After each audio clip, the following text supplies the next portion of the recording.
Listen, who delivered the 3 Hebrew children out of the fire? Not God.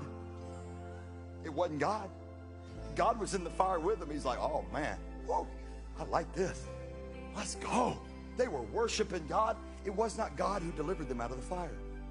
It was King Nebuchadnezzar. He's like, kicked him out of there.